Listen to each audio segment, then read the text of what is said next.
que hemos pasado también de la ciencia ficción a que ya es ciencia, ya no es ficción. Efectivamente. ¿Cómo puedo desarrollar mi trabajo de forma más eficiente gracias a la tecnología? Y cómo puedo utilizar la tecnología para hacer más eficiente mi trabajo va a hacer que tengamos menos carga burocrática, ahorro de tiempo y tengamos más tiempo para dedicar al paciente.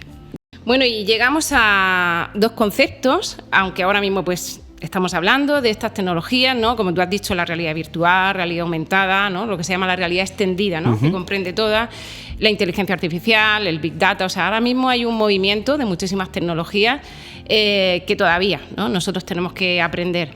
Pero dentro de todo este mare magnum, y sobre todo vienen del tema de las empresas, hay dos conceptos que están dando vueltas y que ya dentro del campo sanitario ya los estamos integrando, aunque todavía son grandes desconocidos por muchos profesionales, pero ya nos estamos familiarizando con ellos, que son el concepto del upskilling y del reskilling. Estos conceptos que vienen del mundo empresarial, de las grandes empresas, pues sobre todo se diferencian en algo muy importante. Cuando hablamos de upskilling, los dos conceptos están enfocados a formación, a cualificación. Cuando hablamos de upskilling, el concepto se refiere a escalar en vertical, es decir, un profesional que se forma y se cualifica en temas relacionados con su ámbito laboral, con su puesto de trabajo, para hacer mejor su actividad habitual, su actividad normal. Por ejemplo, tú trabajas en una planta de traumatología como enfermero, como médico, como auxiliar de enfermería, da igual la categoría, y haces unos cursos de formación de especialidad en heridas traumatológicas o cirugía traumatológica, etc. Y eso sería upskilling. Pero luego hay una vertiente, que esa es la más nueva, para nosotros, que es lo que se llama reskilling.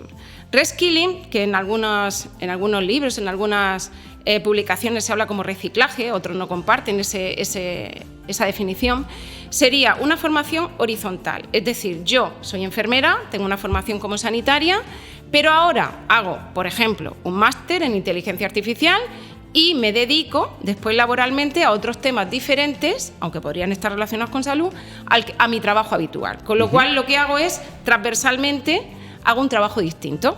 Entonces, dentro del ámbito de la salud, dentro de esas competencias que tú tienes de formación, de educación, ¿cómo podemos o cómo se están implementando estos conceptos de upskilling y reskilling dentro de los profesionales sanitarios? ¿A qué tipo de formaciones en una línea y en otra se están haciendo? A ver, son dos vías de aprendizaje, o sea, sí.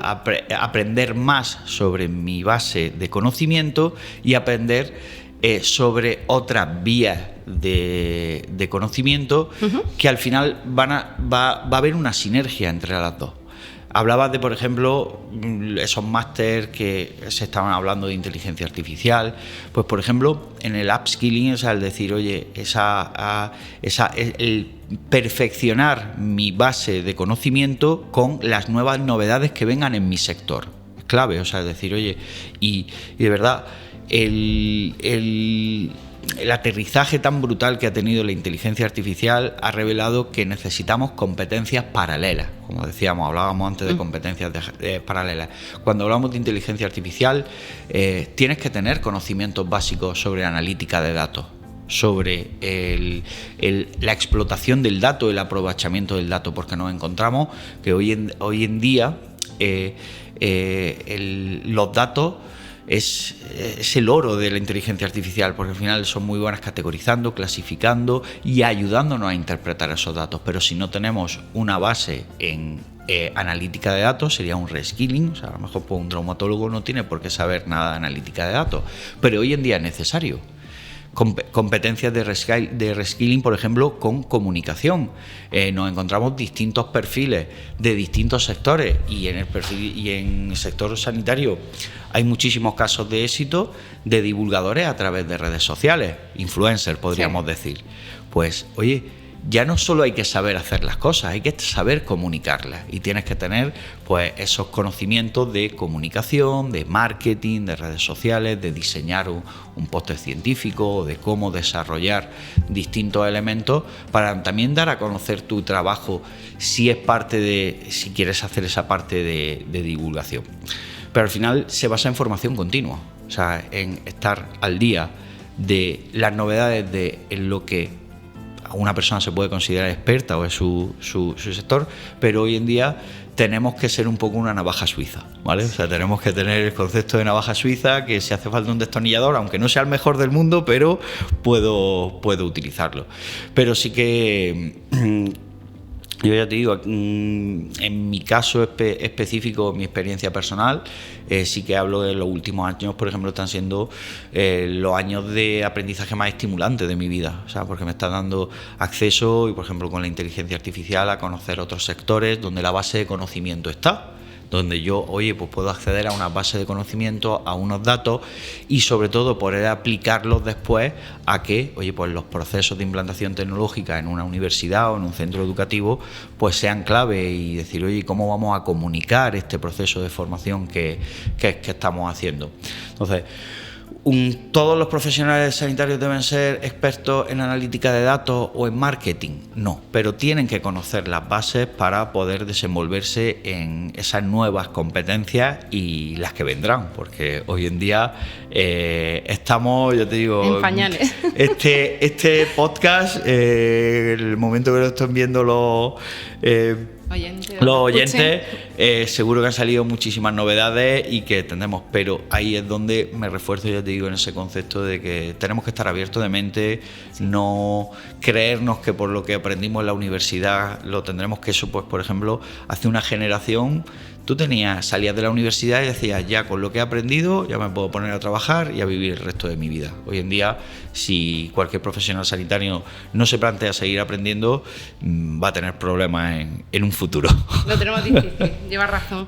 Entonces, estamos de acuerdo, por lo tanto, que para esa formación ya no solamente los centros sanitarios son, o lo que serían las infraestructuras sanitarias son las que nos tienen que formar, sino que deberían existir una sinergia entre nuevas instituciones formativas, educativas, tecnológicas, instituciones sanitarias y generar ahí, ¿no?, ese vínculo para luego al final nosotros recibir esa formación. Yo no sé, lo entiendo así, por lo que tú me explicas, y luego también se me ocurre el tema, claro, esto va asociado a estos nuevos perfiles o roles profesionales que están apareciendo. Quiero decir que ahora mismo es verdad que nosotros estamos como muy encorsetados, ¿no?, que el sanitario tiene que ser sanitario y solamente debe saber el trabajo que desempeña a diario dentro de su sector, pero es verdad que con toda esta formación que tú nos comentas y este reskilling, por ejemplo, pues va a dar lugar a que aparezcan estos nuevos roles, ¿no?, que están apareciendo de desarrollador de datos, de data science. O sea, quiero decir que no es que solamente desaparezcan o se vayan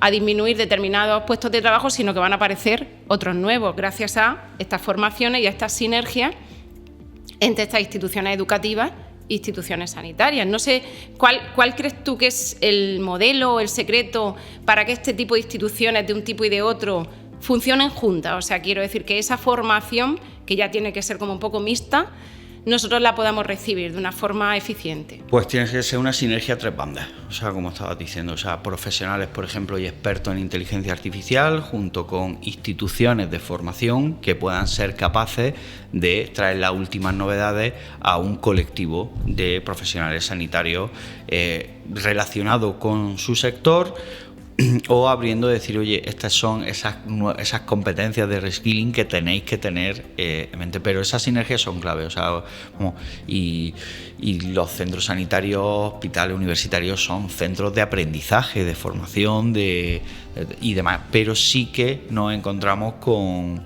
muchas veces que, como dice, cada uno tiene su parcela y parece que no se pueden mezclar, pero hoy en día es necesario que centros de formación, hoy en día también nos encontramos con que el acceso a la información ha cambiado. O sea, hace unos años la única fuente de información era la biblioteca de contenido o demás. Hoy tenemos acceso a información a golpe de clic. O sea, hoy, hace poco vi también hablaban de cómo nuestro cerebro se ha reconfigurado a la hora de, ya no almacenamos información. Esto típico de tú cuando eras pequeña te acordabas del teléfono de tu abuelo, de todas las familias, sí, direcciones. Sí. Hoy en día nuestro cerebro lo que almacena es el proceso de acceder y conseguir la información, no almacenar la información propiamente dicha.